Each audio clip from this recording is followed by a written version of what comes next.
Apa khabar semua? Terima kasih sebab sudi menonton di sini. Jom kita mulakan menonton sambil minum kopi dan makan koci. Barulah kokoci.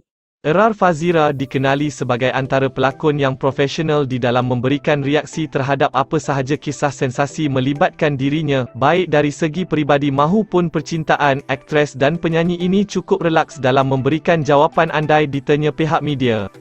Terkini menerusi program Astro, di balik idola, penyanyi pasrah ini secara eksklusif berkongsi cerita mengenai pelbagai sisi, termasuk kisah throwback tunang dan kahwin yang kecundangan di pertengahan jalan.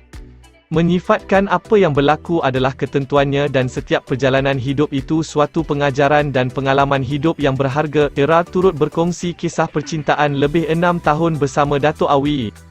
Keduanya pernah bertunang sekitar 1996, bagaimanapun mereka mengambil keputusan untuk memutuskan kisah pertunangan 2 tahun selepas itu. Seperti yang semua ketahui, rentetan perjalanan saya pernah alami kegagalan dalam bertunang, gagal dalam perkahwinan. Tapi semua itu saya jadikan sebagai pengajaran, tidak ada yang negatif atau tidak elok dalam setiap perjalanan yang sudah diaturkan, itu semua adalah pengalaman hidup yang sangat berharga buat saya, katanya memberikan pandangan. Saya ingat lagi ketika pertunangan kecundang, pada usia 6 tahun perhubungan terjalin, rasa macam kolaps, rasa macam malu ada, sebab ialah satu Malaysia tahu tentang perhubungan, pertunangan saya dengan jejaka bernama A. Rasa macam tak nak keluar rumah, menangis sorang-sorang. Saya ingat lagi pada ketika itu saya duduk di jendela tingkap, pandangan pemandangan yang luas, tiba-tiba Datuk Yusof Haslam menghubungi, katanya panjang lebar. Sementara itu, Era turut memberitahu dia perlu kuat demi kerjaya dan keluarganya. Saya kena kuat, tidak boleh kencwindang. Kalau saya kencwindang, apa jadi pada kerjaya saya? Kalau jadi sesuatu pada kerjaya, apa yang akan jadi pada keluarga dan tanggungjawab saya?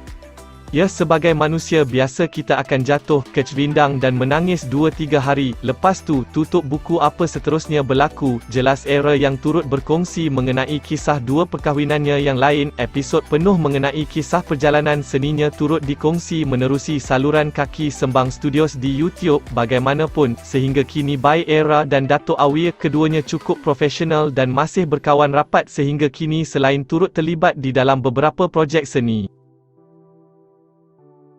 Sampai habis awak semua menonton.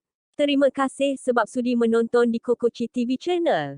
Semoga yang memberi sokongan kepada kami doakan semua mendapat rezeki yang melimpah ruah. Jangan lupa jika nak sebarang bekerjasama, ada email kami di bawah tu. Sampai di sini sahaja dulu. Tengok-tengok juga video yang lain. Sekian, terima kasih.